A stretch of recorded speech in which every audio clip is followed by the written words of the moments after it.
If your brain feels fried even after rest, it's not laziness, it's ultimately the biology that is creating the burnout. Burnout isn't just mental exhaustion, it's a full body signal that your neurons, your mitochondria, your stress hormones are ultimately out of sync, they're dysregulated. In this video, you're gonna explore how to repair your brain from the inside out using the same functional medicine and functional neurology tools that I use with my health participants, which is my word for patients. They've recovered from burnout, from anxiety, as well as cognitive decline and brain fog. Your brain ultimately, it's just not broken, right? A lot of people are like, oh, my brain's broken. No, it's begging to be rebuilt. It's begging to essentially create a strategy that would actually help it repair and help it heal.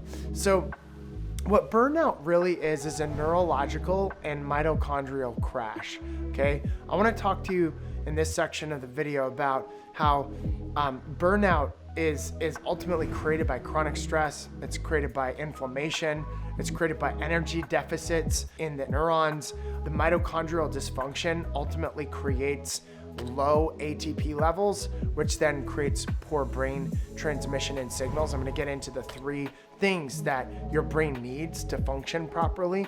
And there's also emotional exhaustion. And look, we've all had challenges with emotional traumas and challenges, but ultimately there are strategies that we can do to help you maximize your vitality and your brain function. So burnout, again, it's not just about being tired, it's about getting your brain running at full potential.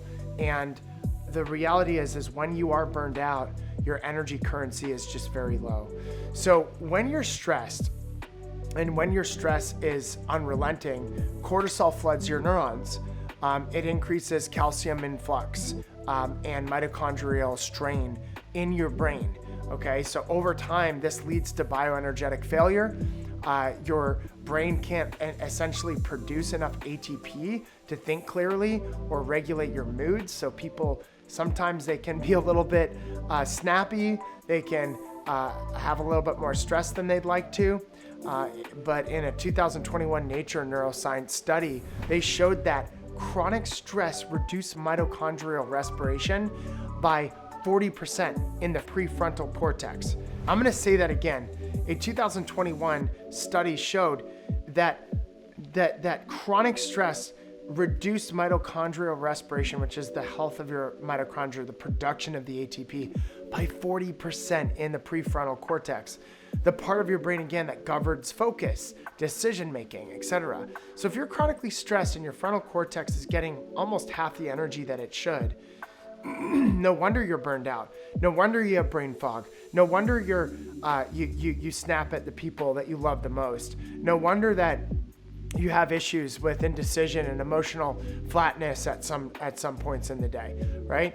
So clinically, I've seen executives and healthcare providers whose brains literally crash, right? They're normal on an MRI, like they'll get a SPECT scan done, they'll do an MRI, they're normal. But on labs, you see low coenzyme Q10, you see low dopamine levels, you see low B12, you see low levels of glutathione. And all the markers of neuroinflammation, typically like interleukin 6 and C-reactive protein, they're elevated. So burnout is your brain whispering, I can't keep burning at both ends. I can't keep staying in sympathetic stress mode all the time. So here's the root cause of brain burnout, brain stress. It really is, it comes down to toxins, it comes down to sleep dysregulation, it comes down to chronic HPA axis activation, it comes down to the exposure of mold and microplastics that are in so many of the foods that we're eating and things that we're getting exposed to.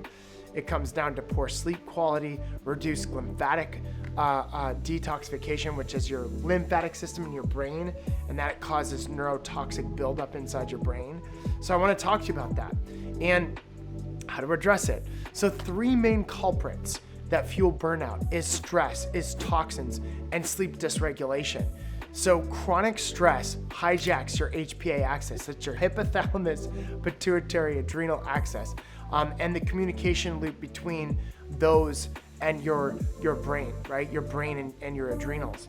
And so over time, cortisol rhythms, they go from spiking on a regular basis. So when you're stressed, they spike, and then they flatten out. And this leads to fatigue, it leads to brain fog, it leads to poor emotional regulation, and frustration at times. And environmental toxins like mold, like heavy metals, like mercury amalgam fillings in your mouth, like lead from lead piping, that I think it's 40% of areas in America have lead piping. That's why I think we should all have water filters. Pesticides, right? All of these things, they can leach into the brain. They can go across the blood-brain barrier and they can inflame your microglia. They can impact your various other cells of your body, but it essentially impacts your brain's immune cells, right? Which is not something you want to do. But these toxins, they do that. A Journal of American Medical study of neurology in 2021 found that people with the highest toxic exposure had 30% higher risk of cognitive decline. Cognitive decline is directly related to toxic exposure. Then you've got sleep. During deep sleep, your glymphatic system flushes out beta amyloid, plaque, and metabolic debris. And in a Science 2019 study, it showed that over one night, just one night of restricted sleep increases amyloid levels by 30% in cerebral spinal fluid. So no wonder your brain feels inflamed after just a few nights of poor sleep. So sleeping is absolutely essential. You can't think your way out of burnout. You have to detox your way out of burnout. You have to get rid of the things that are creating a bioaccumulation of toxins that drive inflammation in your brain. So what conventional medicine misses is neuroinflammation, the hypothalamus pituitary axis, adrenal axis, the HPA axis. These are main things that they miss when you're looking at working with a conventional doctor. The workups, they miss all of these different elements, as well as hormone pattern dysregulation.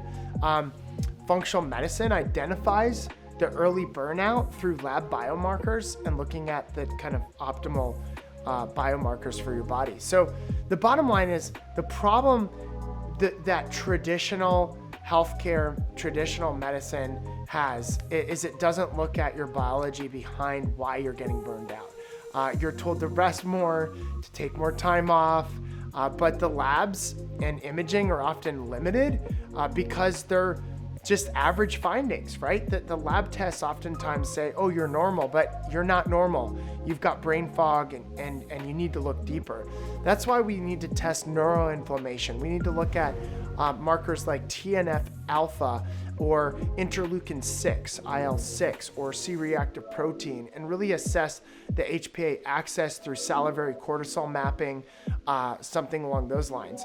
We measure mitochondrial efficiency with organic acid markers, with heavy metal, mycotoxic bioaccumulation. We also look at micronutrient deficiencies and depletion. A Frontiers in Endocrinology 2020 paper, they found that patients with burnout showed disrupted dineural cortisol curves and elevated inflammatory cytokines. Even when conventional labs, they said, oh yeah, it's completely normal, right? And this is one of the reasons why traditional labs aren't good enough, right? You need to look at functional levels, and you ultimately need to look at optimal levels on the functional lab test. So a clinical observation that I found is that I've seen burnout not just as a diagnosis, but it's a pattern. You've got low morning cortisol levels, you got high night cortisol levels, right? That's typically people that have like the second wind before bed. They wake up tired, but then they get all this energy at night. That's like traditional adrenal fatigue. They also have low DHEA, and they also have micronutrient depletion, typically in glutathione levels, magnesium levels, calcium levels, zinc levels, B vitamin levels, amino acids that are precursors to a lot of the peptides and the neurotransmitters in your body. The reality is what you can't see on a brain scan is often found in functional lab tests, right? Functional blood lab tests.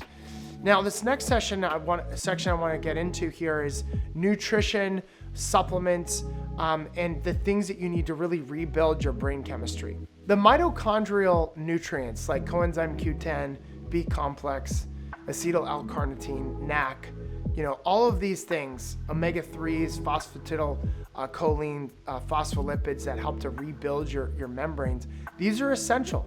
The other thing that's essential is polyphenols that reduce neuroinflammation. I want to share with you about what these look like. But to repair a burned out brain, we have to start looking for nutrients that will help to essentially build neuronal energy and repair your brain. So a few of those is coenzyme Q10 and acetyl L-carnitine. They restore your mitochondrial function. And a journal of psychopharmacology in 2018, they did a meta-analysis that showed that nutrients improve mood and fatigue, as well as burnout in patients. Omega-3 fatty acids have also been shown to rebuild neural pathways and neuromembranes and help to reduce neural inflammation and transneurodegeneration, and also improve neuroplasticity, which is absolutely huge. That neuroplasticity is your brain's ability to adapt and to be able to get into a place where it's very flexible, I guess you could say, in a good way. So psychiatry journal, Translational Psychiatry Journal of 2021, they found that high EPA and omega-3 supplementation improved focus and reduced anxiety symptoms by, get this, 25%. That is pretty amazing.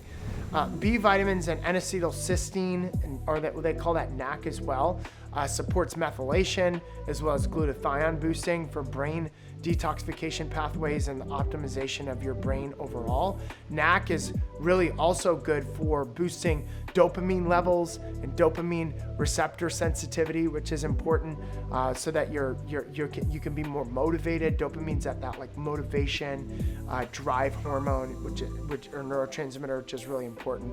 It also helps create the sense of vitality and motivation, as well as help with recovery, which are some of the other things that it helps to do. But polyphenols, let me talk about resveratrol, curcumin, green tea. These all reduce microglial inflammation, right? Nutrients Journal in 2020 came out with an article that showed that would happen. And that's one of the reasons why we need to be consuming polyphenols. So when you rebuild the brain chemistry, you need to do that on a consistent basis. It's not just about taking a nutrient one day and not taking it another day. It's about being consistent about consuming the polyphenols, getting your omega-3s, and doing all of the things that you need to do to optimize your health. So you can't heal a burned out brain on an empty tank. You gotta rebuild the nutrients. So this next section I want to share around brain building is the lifestyle tools that you need to really speed neural regeneration up. And some of those things that you can do is cold exposure, photobiomodulation, is things that you can do to boost BDNF, brain-derived neurotropic factor. Breathwork, meditation, helps to increase neuroplasticity and also build up your heart rate variability, as well as the various things that you can do with lifestyle solutions around melatonin and glymphatic clearance. So let's get into this. Once the chemistry is restored, we essentially retrain the brain to regenerate. And the one way we can do that, and there's many ways I'm going to share in a second, is cold exposure. What that does is it boosts norepinephrine and brain-derived neurotropic factor, BNF, and it promotes neuronal growth, which is one of the really cool things. The Journal of Psychiatry in 2021 showed that cold immersion increased BDNF by, get this, 250%. So really good thing to help you optimize brain function. Red light therapy, you're looking at 660 to 850 nanometers, enhances mitochondrial ATP production in neurons. That was a study that was done by the Frontier of Physiology in 2020. And breathwork and meditation also increases heart rate variability and neuroplasticity. which is very, very important. PNS 2009 study demonstrated that mindfulness practices increase cortical thickness and decrease amygdala reactivity. And the more belly fat that you have, it's directly proportional to the smaller your frontal cortex shrinks. It's a really interesting study. The fatter you get, the smaller your brain gets. So losing that weight is going to be really important. So another thing that is really important is melatonin and neuronal immune optimization. Sleep hygiene is the best thing that you can do for that. Get in a dark room, sleep in the same bed, take some magnesium before bed, and all of that will help to activate the glymphatic detox mechanism, which is your lymphatic system in your brain. When you don't get a good sleep at night, your brain doesn't detox. Your glymphatic system does not release the neurotoxins and various factors and metabolic byproducts that you should be releasing. And so what we know is getting out in nature, getting out in the sunlight, first thing in the morning throughout the day, it lowers inflammation. A lot of people, they sit inside all day with LED lights flashing on them. That is not good. That drives cytokines and causes issues with inflammation. In order to lower that, we need to get outside, get sunlight, get out in nature, and it also helps to boost serotonin levels, which is really cool. So here's some clinical observations that I've seen. I've seen patients go from complete mental exhaustion to clarity and creativity within just 3 months by pairing targeted nutrients with daily light, breath, and cold exposure. So recovery doesn't come from doing more. It really comes from doing things a little bit differently and thinking a little bit differently about the lifestyle strategies you can integrate. Functional labs are another thing that I want to share to help reset the brain. So imagine uncovering what's really going on. Labs like organic acids tests, Dutch panels, micronutrient tests, mycotoxin tests, inflammatory biomarker tests, and then imaging like QEEG and SPECT and MRI with volumetrics is very important. And really how to interpret data in the functional medicine context is essential. So if you want to rebuild your brain, you got to measure what matters. In functional medicine, we look for early warning signs of burnout that conventional medicine they straight up miss. And so key labs are organic acids. We want to look at mitochondrial metabolites with that. We want to get a hormone zoomer or Dutch panel to look at cortisol levels and the HPA mapping. We want to look at inflammatory markers like C-reactive protein and interleukin 6, and that one I talked about just earlier, which is TNF alpha for inflammation. Then we want to look at the total toxic burden test or environmental toxicities tests. We can look at mycotoxins and heavy metals that have bioaccumulated in the body. And then some of the imaging that we can do is QEEG to assess brainwave dysregulation. A SPECT scan can visualize blood flow patterns in the prefrontal and limbic regions of the body. And these tools show you how your brain's energy map looks like, so you can ultimately rebuild it strategically.